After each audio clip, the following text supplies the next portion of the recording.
Hello दोस्तों, वैदिक गुरु channel पर आपका स्वागत है। हम लोग एनसीईआरटी पढ़ रहे थे जिसमें क्लास 6 का एनसीईआरटी चल रहा था, तो ज्योग्राफी चल रहा था। तो हमने इसमें फर्स्ट चैप्टर कर लिया है। अब आज हम सेकंड चैप्टर करेंगे। देखिए, ये सभी चीज़ें आपके लिए बहुत ही इम्पोर्टेंट है। वो हर जगह आपका आने वाली है, ठीक है। वो चाहे वो DSSB हो, चाहे वो आपका जो है बिहार का जो बीपीएससी 3.0 हो, ठीक है। इन सभी में जो आपका सामान्य ज्ञान का जो पार्ट है उसमें आपको ये एनसीईआरटी से रिलेटेड क्वेश्चंस आने ही आने हैं। और हमारे यूपी का भी जो भी होने वाला सुपर टेट होगा, ठीक है। अभी हाँ, सुपर टेट, तो उसमें उसके लिए भी ये बहुत ही इम्पोर्टेंट है। तो इन सबको आप अभी से ध्यान से पढ़िएगा। और केवीएस की वैकेंसी अगर आती है तो उसके लिए भी देखिए, आप पिछली बार एनसीईआरटी अलाउड किया था, ठीक है। तो पूरा एनसीईआरटी आएगा ही आएगा। तो इसको आप ध्यान से पढ़िएगा, वीडियो को पूरा देखिएगा। हम एक एक चीज़ आपको जो जो इम्पोर्टेंट है आपके लिए, वो सारी चीज़ें हम आपको पढ़ा रहे हैं यहाँ पर। तो अभी आपको इसमें हिंदी और संस्कृत भी दिया जाएगा, जो आपके लिए बीपीएससी और DSSB और हमारे टीजीटी पीजीटी के लिए भी बहुत ही इम्पोर्टेंट होगा, और सुपर टेट के लिए भी, ठीक है। मतलब कोई भी टीचिंग एग्जाम हो, चाहे वो सीटेट ले लीजिए, चाहे वो टीईटी ले लीजिए, व्याकरण का जो पोर्शन होता है ना, वो सभी में सेम ही होता है। तो वो सब जो है आने वाला है, तो मैं आपको इस पे हमारे वैदिक गुरु चैनल पर वो कराऊंगी, ठीक है। तो अभी के लिए आज हम ज्योग्राफी देख लेते हैं। तो सेकंड चैप्टर, ग्लोब, अक्षांश एवं देशांतर, ठीक है। तो इसमें है कि पिछले अध्याय में आप पढ़ चुके हैं कि हमारी पृथ्वी गोलाकार नहीं है। यह उत्तर दक्षिण ध्रुवों पर थोड़ी चपटी और मध्य में थोड़ी उभरी हुई है, ठीक है। तो ये इसको हम पढ़ते हुए आगे चलते हैं। इसमें लिखा है कि ग्लोब विभिन्न आकार एवं प्रकार के हो सकते हैं, ठीक। ग्लोब जो है अलग अलग तरह के होते हैं। बड़े ग्लोब होते हैं जो आसानी से एक स्थान से दूसरे स्थान नहीं ले जा सकते हैं, ठीक है। पॉकेट में रखने योग्य छोटे ग्लोब भी होते हैं, ऐसे ही। अब यहाँ पर देखिए, ग्लोबों पर देशों, महाद्वीपों तथा महासागरों को उनके सही आकार में दिखाया जाता है, ठीक है। ग्लोब क्या होते हैं? जिन पर देश और महाद्वीप, महासागर, ये सभी का आकार दिखाया जाता है। आप देखेंगे कि एक सुई ग्लोब में झुकी हुई अवस्था में स्थित होती है, जिसे अक्ष कहते हैं, ठीक है। जो एक सुई होती है जो ग्लोब पर झुकी हुई होती है, उसको हम अक्ष कहते हैं। ग्लोब पर वे दो बिंदु जिनसे होकर सुई गुजरती है, उत्तर तथा दक्षिण ध्रुव हैं। ग्लोब को इस सुई के चारों ओर पृथ्वी की भांति पश्चिम से पूर्व की ओर घुमाया जाता है। जैसे पृथ्वी घूमती है, उसी तरह ग्लोब को भी पश्चिम से पूर्व की तरफ घुमाया जाता है। लेकिन याद रखें, इन दोनों में एक अंतर है। पृथ्वी पर वास्तव में ऐसी कोई सुई नहीं होती है, ठीक है। यह अपने अक्ष पर चारों ओर घूमती है। क्या करती है? अपने ही अक्ष में चारों ओर घूमती है, जो एक काल्पनिक रेखा है, ठीक है। ऐसे ही मान लिया गया है कि ये रेखा है। एक अन्य काल्पनिक रेखा भी ग्लोब को दो बराबर भागों में बांटती है, ठीक है। कल्पना करके जो है बनाया गया है ये। इसे विषुवत वृत्त कहा जाता है, ठीक है। देखिए, जो काल्पनिक रेखा ग्लोब को दो बराबर भागों में काटती है, उसे विषुवत वृत्त कहा जाता है। पृथ्वी के उत्तर में स्थित आधे भाग को उत्तरी गोलार्ध, ठीक है। पृथ्वी का जो उत्तर भाग है, उसमें आधा तो उत्तरी गोलार्ध होता है, और दक्षिण वाला जो आधा पार्ट होता है, ठीक है। जैसे कि ये रही पृथ्वी, गोल है, ठीक है। तो ये पूरब, ये पश्चिम, ये उत्तर, ये दक्षिण हो गया। तो इसमें क्या कह रहे हैं कि उत्तर में स्थित आधा भाग, ठीक है, उत्तर में स्थित आधा भाग वो क्या हो जाएगा? उत्तरी गोलार्ध हो जाएगा। और दक्षिण, ये वाला उत्तरी गोलार्ध हो जाएगा, और दक्षिण का जो आधा भाग होता है वो दक्षिणी गोलार्ध हो जाएगा, कहा जाता है। ये दोनों बराबर के आधे भाग होते हैं। इस प्रकार विषुवत वृत्त पृथ्वी पर एक काल्पनिक वृत्त बनाती है, एवं यह पृथ्वी पर विभिन्न स्थानों की स्थिति बताने का सबसे महत्वपूर्ण संदर्भ बिंदु है। ये केवल क्या है कि स्थिति बताने के लिए, ठीक है, बताने के लिए ये कल्पना कर ली गई है कि ये वृत्त है, इसमें ये आधा भाग ये उत्तरी गोलार्ध का है, ये दक्षिणी गोलार्ध का है। ठीक है, ये सारी चीजें। विषुवत वृत्त में वृत्त से ध्रुवों पर स्थित सभी समांतर वृत्तों को अक्षांश रेखाएं कहते हैं। किसको? जो विषुवत वृत्त होता है से ध्रुवों पर स्थित जो सभी समांतर एक समान जो वृत्त होते हैं उसको अक्षांत रेखाएं कहते हैं। ठीक, ये रहा आपका विषुवत वृत्त। ठीक है, ये रहा आपका विषुवत वृत्त से ध्रुवों तक ये जितने भी ये समांतर है ना, सभी जो रेखाएं ये समांतर है ना, तो ये ध्रुव तक, ये रहा ध्रुव, तो यहाँ ध्रुव तक, यहाँ से विषुवत वृत्त से लेकर ध्रुव तक जितनी भी रेखाएं हैं ये सभी क्या कहलाती हैं? समांतर रेखाएं कहलाती हैं। अक्षांशों को अंश से मापा जाता है। ठीक, अक्षांश जो होते हैं उसको अंश से मापा जाता है। विषुवत वृत्त शून्य अंश अक्षांश को दर्शाती है। जो विषुवत वृत्त है ये क्या कह दर्शाती है? ये शून्य अंश दर्शाती है। ठीक है, शून्य अंश अक्षांश को दर्शाती है, क्योंकि विषुवत वृत्त से दोनों तरफ ध्रुवों के बीच की दूरी पृथ्वी के चारों ओर के वृत्त का 1/4 है। ठीक है, क्या कह रहे हैं कि ये जो विषुवत वृत्त है इसके दोनों तरफ ध्रुवों के बीच की जो दूरी है, चाहे इधर से नापेंगे चाहे उधर से नापेंगे, तो इनके बीच की जो ध्रुवों की दूरी है वो पृथ्वी के जो चारों ओर के वृत्त का 1/4 है। ठीक, 1/4 है, अतः इसका माप होगा 360 अंश का 1/4। ठीक है, थ्री, देखिए पूरा का पूरा वृत्त कितना होता है? ये डिग्री 360 डिग्री का होता है ना, तो 360 डिग्री का 1/4 कितना होगा? 90 डिग्री होगा ना। 4 9 जा 36, 0, तो ये कितना हो जाएगा? 90 डिग्री हो जाएगा। राइट, इसका 1/4। इस प्रकार 90 अंश उत्तरी अक्षांश उत्तर ध्रुव को दर्शाता है। जो 90 डिग्री उत्तरी अक्षांश है वो उत्तर ध्रुव को दर्शाता है, और 90 डिग्री मतलब 90 अंश दक्षिणी अक्षांश जो होता है वो दक्षिण ध्रुव को दर्शाता है। इस प्रकार विषुवत वृत्त से के उत्तर को सभी समांतर रेखाओं को उत्तरी अक्षांश कहा जाता है, तथा विषुवत वृत्त के दक्षिण स्थित सभी समांतर रेखाओं को दक्षिणी अक्षांश कहा जाता है। ठीक है,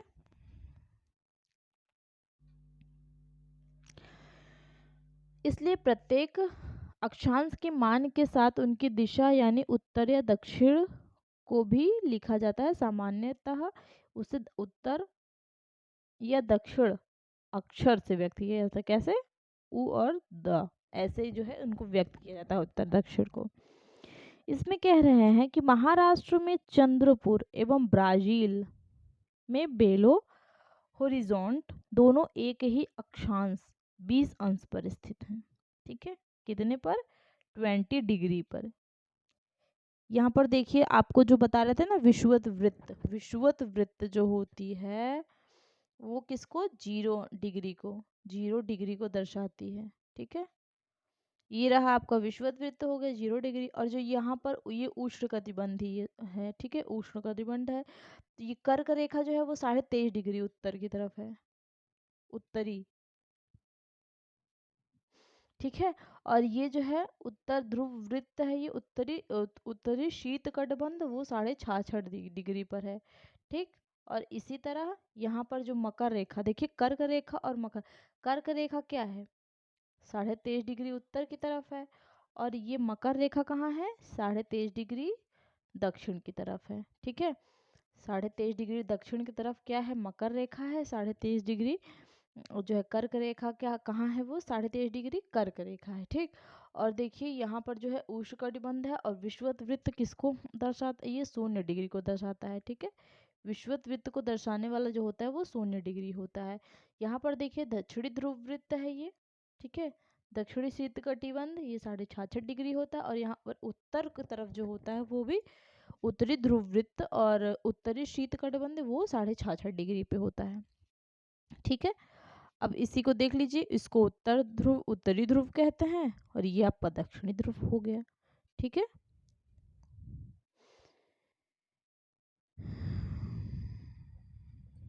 यहाँ पर क्या कह रहे थे कि महाराष्ट्र में चंद्रपुर एवं ब्राजील, दक्षिण अमेरिका में बेलो होरिजोंट दोनों एक ही अक्षांश 20 अंश पर स्थित हैं, लेकिन चंद्रपुर विषुवत वृत्त से के 20 अंश उत्तर में है। ठीक, कैसे है?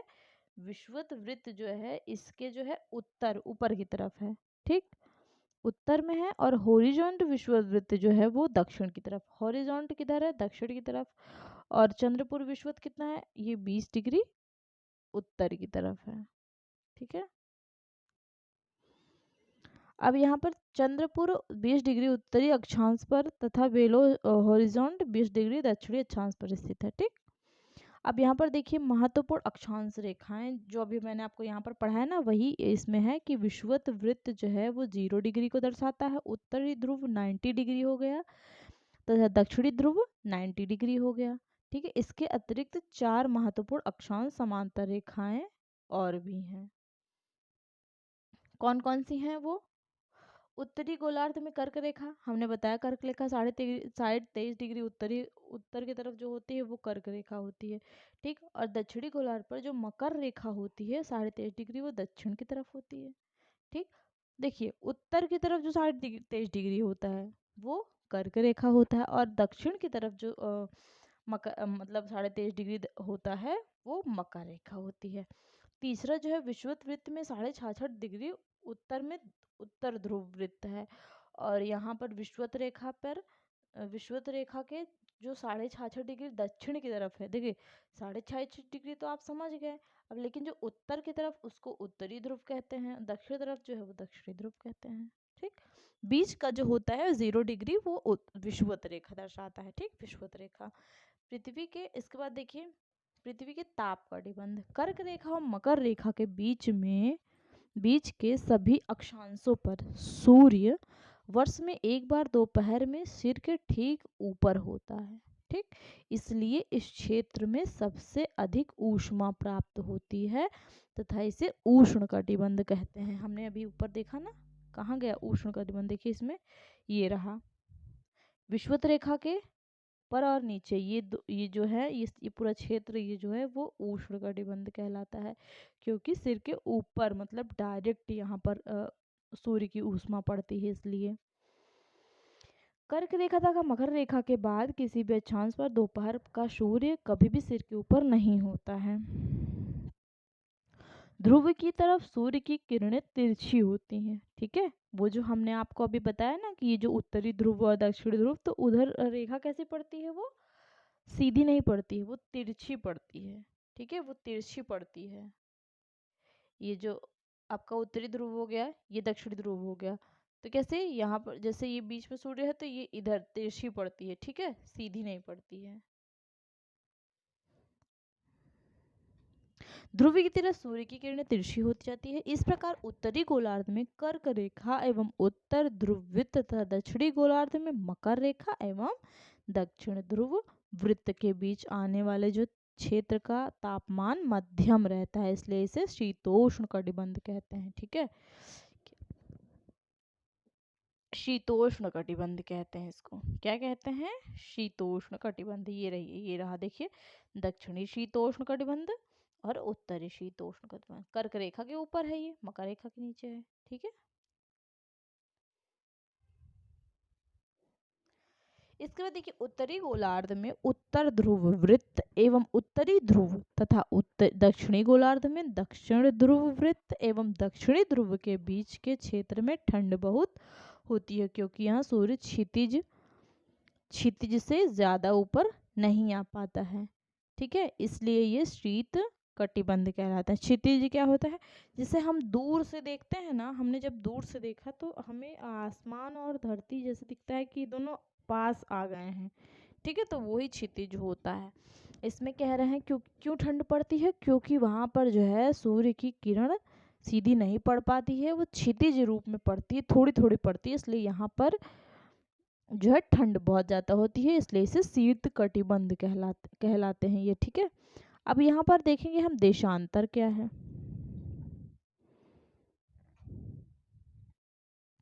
किसी स्थान की स्थिति को बताने के लिए उस स्थान के अक्षांश के अतिरिक्त कुछ और जानकारियों की आवश्यकता होती है। आप देख सकते हैं कि प्रशांत महासागर में स्थित टोंगा द्वीप एवं हिंद महासागर में स्थित मॉरिशस द्वीप एक ही अक्षांश 20 डिग्री दक्षिण पर स्थित हैं। उनकी सही स्थिति जानने के लिए यह पता करना होगा कि उत्तर ध्रुव को दक्षिण ध्रुव से जोड़ने वाली संदर्भ रेखा से पूर्व या पश्चिम की ओर इन स्थानों की दूरी कितनी है। इस संदर्भ में रेखाओं को देशांतरीय याम्योत्तर कहते हैं। ठीक है, क्या कह रहे हैं इसमें? इसमें ऐसा आपका कह रहे हैं कि जो प्रशांत महासागर में स्थित जो टोंगा द्वीप एवं हिंद महासागर में स्थित जो मॉरिशस, ये दोनों द्वीप जो हैं, ये टोंगा द्वीप और मॉरिशस द्वीप, मॉरिशस कहाँ है आपका?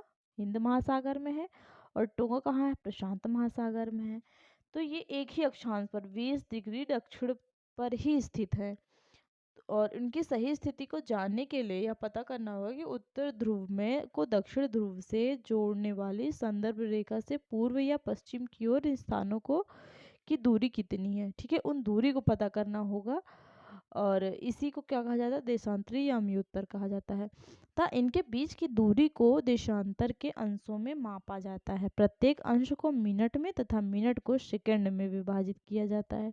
ठीक, जितने अंश होते हैं उनको पहले मिनट में डिवाइड करते हैं तथा मिनट को सेकंड में डिवाइड करते हैं। ये अर्धवृत्त कहलाते हैं, और इसी को क्या कहा जाता है? अर्धवृत्त कहा जाता है। तथा उनके बीच की दूरी ध्रुवों की तरफ बढ़ने पर घटती जाती है तथा ध्रुवों पर शून्य हो जाती है, जहाँ सभी देशांतरी याम्योत्तर आपस में मिलती हैं। अक्षांश रेखाओं से भिन्न सभी देशांतरी याम्योत्तर की लंबाई समान होती है। जो अक्षांश होता है, अक्षांश रेखा है, इससे जो भिन्न, ठीक है, अक्षांश रेखा से अलग दूर सभी जो देशांतरी याम्योत्तर की लंबाई होती है वो समान होती है। इसीलिए इन्हें सिर्फ मुख्य संख्याओं में व्यक्त करना कठिन था। तब सभी देशों में निश्चित किया कि ग्रीनिच, जहां ब्रिटिश राज की वेधशाला स्थित है, से गुजरने वाली याम्योत्तर से पूर्व और पश्चिम की ओर गिनती शुरू की जाए। कहाँ से? पूर्व से, पूर्व और पश्चिम की ओर गिनती शुरू की जाए। इस याम्योत्तर को प्रमुख याम्योत्तर कहते हैं। इसका मान 0 डिग्री देशांतर है तथा यहाँ से हम 180 डिग्री पूर्व या 180 डिग्री पश्चिम तक गणना करते हैं। प्रमुख याम्योत्तर तथा 180 डिग्री याम्योत्तर मिलकर पृथ्वी को 10 समान भागों में, ये देखिए 2 समान भागों में बांटे है ना, प्रमुख याम्योत्तर।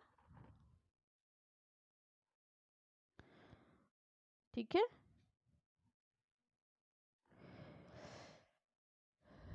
कौन? प्रमुख याम्योत्तर तथा 180 डिग्री जो याम्योत्तर है, 180 डिग्री जो याम्योत्तर है, वो क्या करता है? पूर्वी गोलार्ध एवं पश्चिमी गोलार्ध, ठीक है, पूर्वी गोलार्ध एवं पश्चिमी गोलार्ध को क्या करता है? वो 2 बराबर भागों में विभक्त करता है।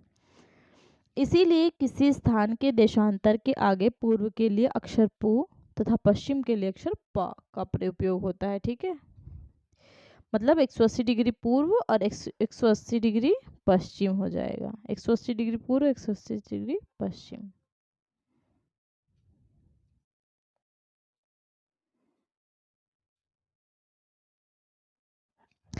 अब ग्लोब पर अक्षांश रेखाओं एवं देशांतरी याम्योत्तर के द्वारा बनी ग्रिड को देखें। देखो, अगर आपको किसी स्थान के अक्षांश एवं देशांतर को सही जानकारी हो तो ग्लोब पर आप उस स्थान का पता आसानी से लगा सकते हो। ठीक है, जैसे उदाहरण के लिए यहाँ पर दिया कि असम में धुबरी 26 डिग्री उत्तरी अक्षांश एवं 90 डिग्री पूर्व देशांतर पर स्थित है। अब उस बिंदु को देखें जहाँ से दोनों रेखाएं एक दूसरे को काटती हैं। यह बिंदु धुबरी ही की सही स्थिति होगी। इसके बाद यहाँ पर आप देखोगे तो ये आपका है विश्व का समय क्षेत्र हो गया। ये यहाँ पर देखिए प्रशांत महासागर है, फिर यहाँ पर अटलांटिक, फिर यहाँ पर बीच में देखिए संयुक्त राज्य अमेरिका, ये रहा संयुक्त राज्य अमेरिका। ठीक है, और ये आपका देखिए ग्रीनलैंड है, फिर यहाँ पर ग्रीनिच रेखा है, ये ग्रीनिच रेखा है, यहाँ पर इंग्लैंड है आपका। इसके बाद भारत ये रहा आपका, ठीक है। भारत कैसे 5.5 घंटे आगे चलता है ये।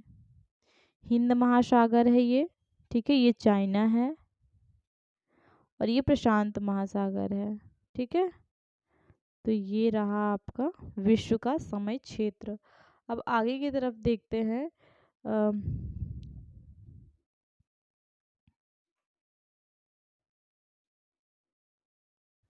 देखिए, देशांतर और समय, समय को मापने का सबसे अच्छा साधन पृथ्वी, चंद्रमा एवं ग्रहों की गति है। सूर्योदय एवं सूर्यास्त प्रतिदिन होता है, अतः स्वाभाविक ही है कि यह पूरे विश्व में समय निर्धारण का सबसे अच्छा साधन है। कैसे हम करते हैं इसको? पृथ्वी, चंद्रमा और ग्रहों की गति से समय को मापते हैं, ठीक है। उसके बाद ये कह रहा है कि यह पूरे विश्व में समय निर्धारण का सबसे अच्छा साधन है। स्थानीय समय का अनुमान सूर्य के द्वारा बनने वाले परछाई से लगाया जा सकता है, जो दोपहर में सबसे छोटी एवं सूर्योदय तथा सूर्यास्त के समय सबसे लंबी होती है। ग्रीनिच पर स्थित जो प्रमुख याम्योतर पर सूर्य जिस समय आकाश के सबसे ऊंचे बिंदु पर होगा, उस समय याम्योतर पर स्थित सभी स्थानों पर दोपहर होगी, ठीक है। आकाश में जब सबसे ऊंचे बिंदु पर सूर्य होगा तो याम्योतर पर स्थिति जो होगी वो दोपहर की होगी। चूंकि पृथ्वी पश्चिम से पूर्व की ओर चक्कर लगाती है, अतः वे स्थान को ग्रीनिच के पूर्व में है, उनका समय ग्रीनिच समय से आगे होगा, तथा जो पश्चिम में है उनका समय पीछे होगा, ठीक। पश्चिम वाले का समय पीछे होगा और जो आगे होगा, मतलब जो पूर्व की तरफ है, उसका समय आगे की तरफ होगा, ठीक है। समय के अंतर की दर की गणना निम्नलिखित विधि से की जा सकती है। तो पृथ्वी लगभग 24 घंटे में अपने अक्ष पर 360 डिग्री घूम सकती है, ठीक है। अर्थात वह 1 घंटे में 15 डिग्री एवं 4 मिनट में 1 डिग्री घूमती है, ठीक है। क्योंकि 1 घंटे में कितने मिनट होते हैं? 60 मिनट्स होते हैं, ठीक है। और 4 मिनट में कितना? 1 डिग्री घूमती है। इस प्रकार जब ग्रीनिच में दोपहर के 12 बजते हैं, तब ग्रीनिच से 15 घंटे पूर्व में समय होगा और उसके नीचे की तरफ कितना होगा? 15 घंटे जो है वो बाद का समय होगा। मतलब 15 × 4 60 मिनट, अर्थात ग्रीनिच के समय से 1 घंटा आगे। और अर्थात वहाँ दोपहर का 1 बजा होगा। लेकिन ग्रीनिच के 15 डिग्री जो पश्चिम का समय है वो ग्रीनिच समय से 1 घंटे पीछे होगा, वहाँ सुबह हम के 11 बजे होंगे। इस प्रकार जब ग्रीनिच पर दोपहर के 12 बजे होंगे तो उस समय 180 डिग्री पर मध्य रात्रि होगी, ठीक है।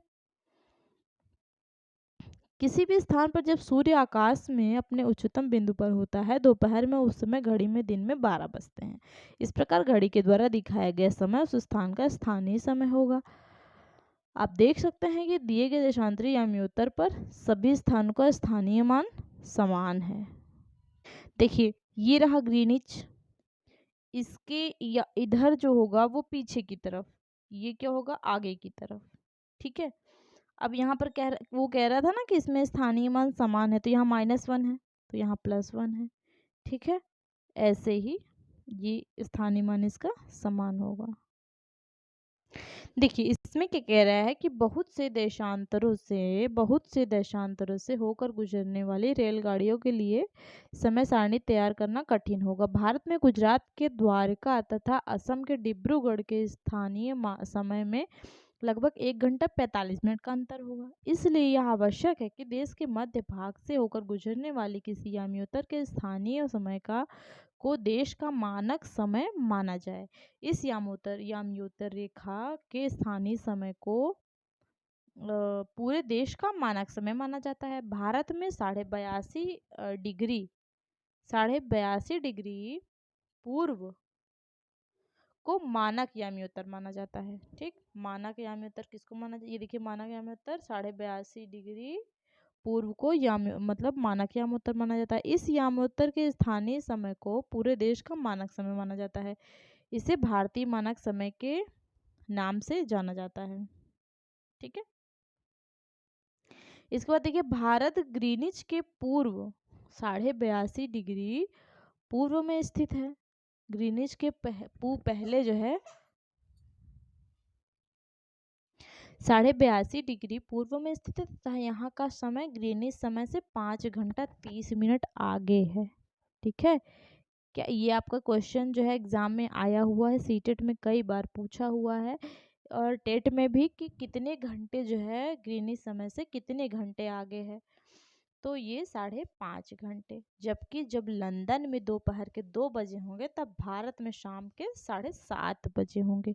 कुछ देशों का देशांतरी विस्तार अधिक होता है जिसके कारण वहाँ एक से अधिक मानक समय अपनाए गए हैं। उदाहरण के जैसे रूस में 11 मानक समयों को अपनाया गया है। पृथ्वी को एक एक घंटे वाले 24 समय क्षेत्रों में बांटा गया है। इस प्रकार प्रत्येक समय क्षेत्र 15 डिग्री देशांतर तक के क्षेत्र को घेरता है।